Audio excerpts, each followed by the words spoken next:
2015 में जब आम आदमी पार्टी 70 में से 67 सीट्स जीतकर आई थी, तब union minister of home affairs MHA ने 21 मई 2015 को एक नोटिफिकेशन रिलीज किया कि एलजी के पास लैंड, पब्लिक ऑर्डर और पुलिस के अलावा ऑफिसर्स को ट्रांसफर करने का पावर भी रहेगा और एलजी चाहे तो चीफ मिनिस्टर से कंसल्ट कर सकते हैं। सेंटर के इस ऑर्डर के बाद ठीक एक हफ्ते बाद 28 मई 2015 को इस ऑर्डर के खिलाफ दिल्ली गवर्नमेंट हाई कोर्ट को अप्रोच करती है। 4 अगस्त 2016 को हाई कोर्ट ने यह डिसीजन दिया कि एलजी ही एडमिनिस्ट्रेटिव हेड हैं of national capital territory Delhi और उनको कोई बाउंडेशन नहीं है काउंसिल ऑफ मिनिस्टर्स जो कि इलेक्टेड मेंबर्स हैं उनका एडवाइस लेने के लिए। एक क्वेश्चन उठता है कि आखिरकार एलजी होता क्या है और एलजी का फुल फॉर्म क्या है। एलजी का फुल फॉर्म लेफ्टिनेंट गवर्नर होता है। इंडिया में एलजी सिर्फ 3 यूनियन टेरिटरीज में है, Andaman and Nicobar islands, Pondicherry and Delhi. Union territory जैसे कि दिल्ली में एलजी का रिस्पॉन्सिबिलिटी सेम होता है जो कि दूसरे स्टेट्स के गवर्नर के पास होता है। एलजी 5 साल के लिए प्रेसिडेंट द्वारा चुने जाते हैं। 2016 के हाई कोर्ट के ऑर्डर के बाद दिल्ली गवर्नमेंट सुप्रीम कोर्ट को अप्रोच करती है और फरवरी 15, 2017 को दिल्ली गवर्नमेंट के अपील के बाद सुप्रीम कोर्ट इस मैटर को कॉन्स्टिट्यूशन बेंच को रेफर कर देती है। आखिर यह कॉन्स्टिट्यूशन बेंच क्या होता है? कॉन्स्टिट्यूशन बेंच एक नाम है जो सुप्रीम कोर्ट के बेंच को दिया जाता है जिसमें एटलीस्ट 5 जजेस होते हैं।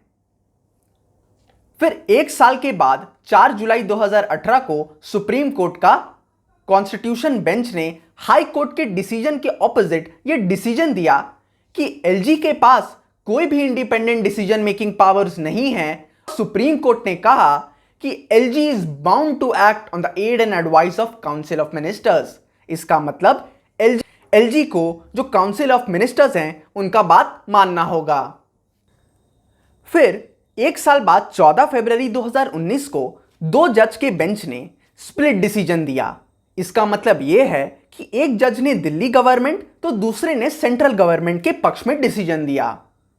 के बाद इस केस को 5 बेंच के जजों को ट्रांसफर कर दिया गया। इसके बाद 5 बेंच के कॉन्स्टिट्यूशन बेंच को यह इशू रेफर कर दिया गया और पिछले साल 9 नवंबर 2022 से इसकी हियरिंग स्टार्ट हुई।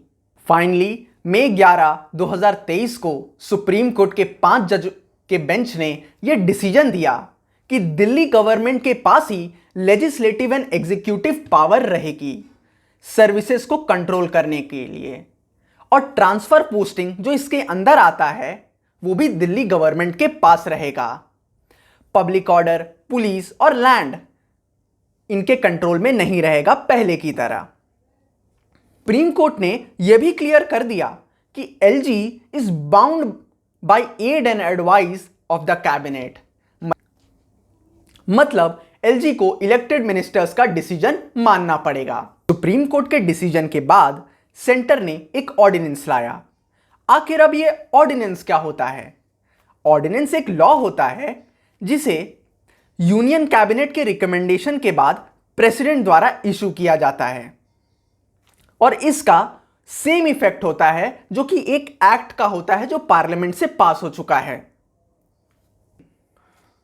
लेकिन ऑर्डिनेंस तभी इशू हो सकता है जब पार्लियामेंट सेशन ना हो। सुप्रीम कोर्ट ने यह भी क्लैरिफाई किया है कि ऑर्डिनेंस को किसी इमरजेंसी में ही लागू करना चाहिए। सुप्रीम कोर्ट के डिसीजन के बाद सेंट्रल गवर्नमेंट जो कि बीजेपी की है उसने ठीक एक हफ्ते बाद 19 मई को ऑर्डिनेंस लाया और इस ऑर्डिनेंस में दिल्ली गवर्नमेंट से ज्यादा एलजी के पावर्स को बढ़ा दिया गया। ऑर्डिनेंस के हिसाब से एलजी ही फाइनल अथॉरिटी होंगे जो डिसाइड करेंगे ट्रांसफर पोस्टिंग ऑफ ब्यूरोक्रेट्स। लेकिन यह ऑर्डिनेंस कुछ serious legal and constitutional question को रेज करता है। पहला क्वेश्चन जो अराइज होता है कि क्या एक ऑर्डिनेंस जो कि प्रेसिडेंट द्वारा इशू किया गया है या बिल कोर्ट के ऑर्डर को नलीफाई कर देता है। दूसरा क्वेश्चन, अगर दिल्ली गवर्नमेंट के पास ब्यूरोक्रेट्स का कंट्रोल नहीं होगा तो कल को अगर कोई डिसीजन वो नहीं मानते हैं तो गवर्नमेंट उसको हटा भी नहीं सकती है, तो कॉमन लोग ही सफर करेंगे। खड़ा करता है कि कॉन्स्टिट्यूशन के हिसाब से यह लिखा है कि power lies in the hands of the people. इसका मतलब लोगों ने चुना है किसी को सरकार में। Power lies in the hands of people मतलब लोगों के हाथों में पावर है, उन्होंने वोटिंग के जरिए किसी को चुना है, अपना रिप्रेजेंटेटिव चुना है, तो मैक्सिमम पावर उनके हाथ में होना चाहिए। अगर उनके हाथ में कंट्रोल ही नहीं रहेगा और एक एलजी के ऊपर के पास मैक्सिमम पावर्स का कंट्रोल रहेगा,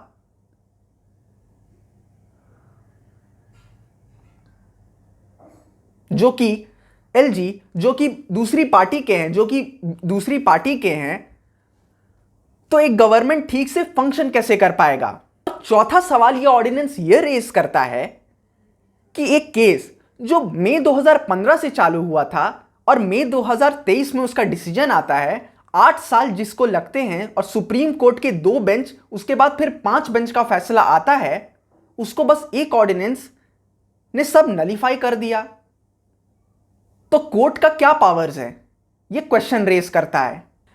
आपका इस ऑर्डिनेंस पे क्या व्यू है, आप कमेंट सेक्शन में बता सकते हैं।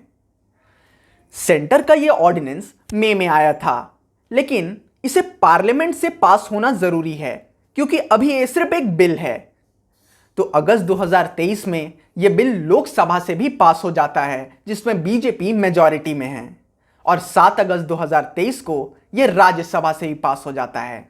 राज्यसभा में 103 वोट्स इसके अगेंस्ट और 131 वोट्स इसके फेवर में, इस बिल के फेवर में होते हैं, जिसकी वजह से यह राज्यसभा में भी आसानी से पास हो जाता है। What is my opinion on this? मेरा ओपिनियन क्या है इस ऑर्डिनेंस पे? मेरा ओपिनियन यह है कि power lies in the hands of the people, यह कॉन्स्टिट्यूशन में लिखा है और अपना फैसला सुनाते वक्त सुप्रीम कोर्ट ने भी यही कहा था।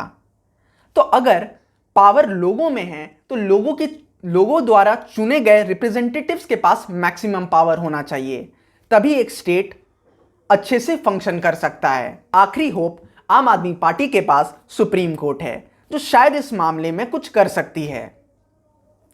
Thank you for watching my video till the and.